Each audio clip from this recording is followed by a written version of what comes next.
Ontem teve mais uma sessão da CPMI dos atos golpistas, né? Aí pode colocar o nosso GC na tela, Tiagão. Ex-diretor da Polícia Rodoviária Federal é acusado durante a CPMI dos atos golpistas, mas nega irregularidades. Foi o principal personagem ouvido na sessão de ontem da CPMI. O Silvinei. E eu vou colocar aqui o Silvinei Marques. Eu já vou abrir com um tweet da deputada Jandira Fegali, deputada governista, em que ela listam, assim, pelo que o Silvinei estaria sendo acusado, está sendo acusado, inclusive, né? Há um processo contra ele sobre isso, em curso, e pelo que ele está sendo acusado e, inclusive, a expectativa de que ele respondesse sobre isso na CPMI. Depois eu coloco a resposta dele sobre o principal tema. Lista a deputada Jandira aqui. Não é verdade que ele se apresentou espontaneamente ao TSE no dia 30 de outubro. Silvinei foi intimado pelo ministro Alexandre de Moraes. Aí atento para esses dois itens que ela lista agora. Não é verdade que o maior efetivo da Polícia Rodoviária Federal fica no Nordeste. Uma soma rápida mostra que esse número é maior no Sudeste.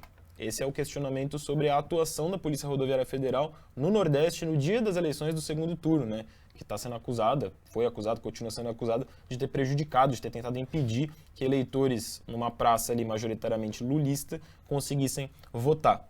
E também, aponta a Jandira, não é verdade que não havia condições de desbloquear as estradas logo após as eleições. Até mesmo uma torcida de futebol conseguiu fazer isso sem dificuldades, se referindo à vitória do Lula, ao pós-vitória do Lula nas eleições e aquele bloqueio que alguns grupos bolsonaristas fez em algumas estradas que viria a acabar por conta da atuação de torcidas organizadas a caminho de jogos fora de casa ali do Campeonato Brasileiro, né? Foi um episódio também bem brasileiro que marcou o fim do ano passado. E aí ela conclui no tweet dela. Houve sim uma ação deliberada para impedir eleitores do Nordeste de comparecerem às urnas no segundo turno e, posteriormente, uma inação em relação aos bloqueios de estradas para provocar o caos e estimular um golpe de Estado. Essa conclusão da deputada Jandira é basicamente pelo que o Silvinei está sendo acusado na condição de ex-diretor da Polícia Rodoviária Federal. E aí eu vou colocar para vocês como que o Silvinei se defendeu dessa principal acusação.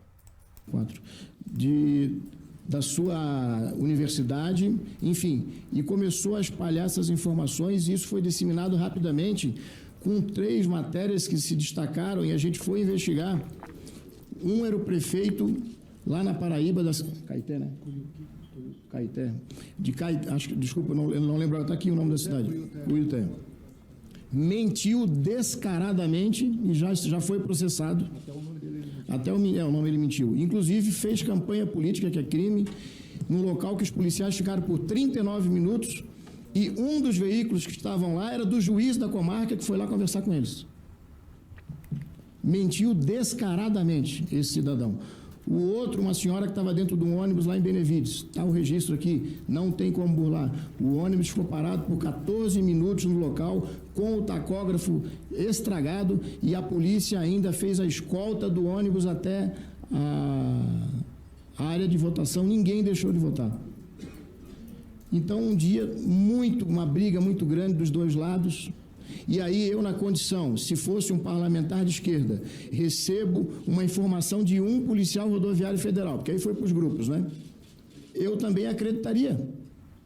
E a imprensa pegou e propagou. E quem é que conseguia naquele dia? A gente falava, e a imprensa não queria saber.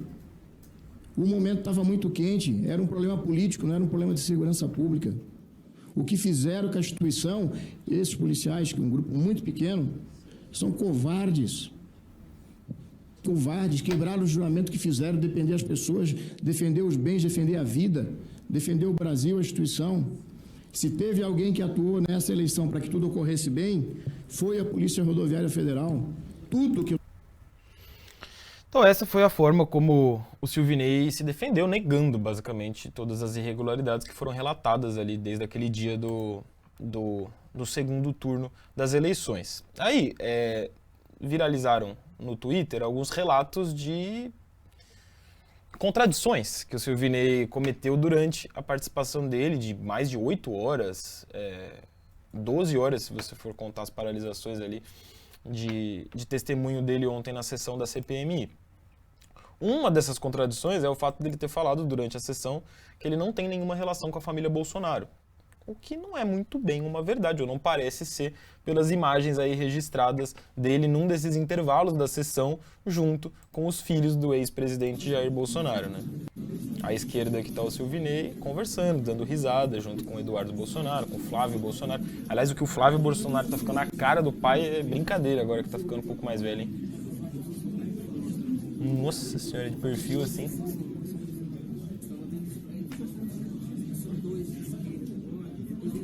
Se isso é bom ou não, vocês que julguem. Eu só tô relatando o que eu tô vendo.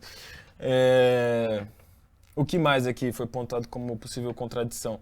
Bom, essa história, né, da camisa também, ele foi questionado sobre essa camiseta do Flamengo que ele entregou ao ministro Anderson Torres, ao ex-ministro de Segurança Anderson Torres, uma camisa do Flamengo durante um ato oficial da Polícia Rodoviária Federal. Aqui estão as imagens do Anderson Torres recebendo a camisa das mãos do Silvinei, na época em que o Silvinei Marques ainda era diretor da Polícia Rodoviária Federal. E aí, na CPMI, ele disse que o número 22 não tinha nada a ver com o Bolsonaro, então não era uma ação política, e que fazia referência ao Rodinei, ex-jogador do Flamengo, e ao gol da vitória do Rodinei na Copa do Brasil, sobre o Corinthians. Só que há um detalhe que foi relatado nesse tweet, a foto é de setembro, antes das eleições, então naquele período eleitoral em que o número 22 estava associado ao Bolsonaro, e o título do Flamengo na Copa do Brasil, o gol do Rodinei, só veio em outubro, um mês depois dessa foto. Então, assim, é uma contradição aí do Silvinei no depoimento dele, no testemunho dele de ontem lá na CPMI. Finalmente alguém cobrou atitude sobre as recorrentes mentiras do Silvinei Vaz. E aí ele foi acusado de mentir mesmo em... Algumas vezes eu trouxe um desses vídeos aqui para vocês. Eu queria, antes de mais nada, destacar que, ao ouvir o depoimento do senhor Silvinei, nós identificamos que por várias vezes ele faltou com a verdade, ou seja, mentiu durante o questionamento, por exemplo, da nossa relatora. Faltou com a verdade, alegando que não tem nenhum processo. Todos nós sabemos, é público, existem processos contra o senhor Silvinei. Alguns, ele não foi condenado em razão da prescrição. Processo por espancamento, processo por propina, ameaça de morte. Inclusive, tem ciência desses processos e sabe que um deles tramita no TRF da 4ª Região, onde foi condenado a pagar uma indenização ao frentista, que foi agredido por ele. A indenização está no valor atualizado de R$99 mil. Ou seja, senhor presidente, se falta com a verdade, se mente, de acordo com o artigo 342, ocorre o crime de falso testemunho, que há uma pena de reclusão que pode chegar até 4 anos e multa. Então, qual será o posicionamento dessa presidência diante de um depoimento falso? Tá aí a fala do deputado Duarte, do PSB do Maranhão, questionando aí as declarações que o Silvinei deu ontem na sessão da CPMI. O Belém aí no nosso chat até brinca, o cara é um profeta, previu o título do meu Mengão. E para finalizar, o presidente da CPMI dos atos golpistas, do 8 de janeiro, dos atos antidemocráticos, como você preferir chamar, o Arthur Maia, comemorou o andamento e os novos testemunhos que vêm pela frente aí, provavelmente a partir da semana que vem. Nosso esforço deu certo, aprovado o requerimento para depoimento do general Gonçalves Dias e do ex-diretor da ABIN, Saulo Cunha.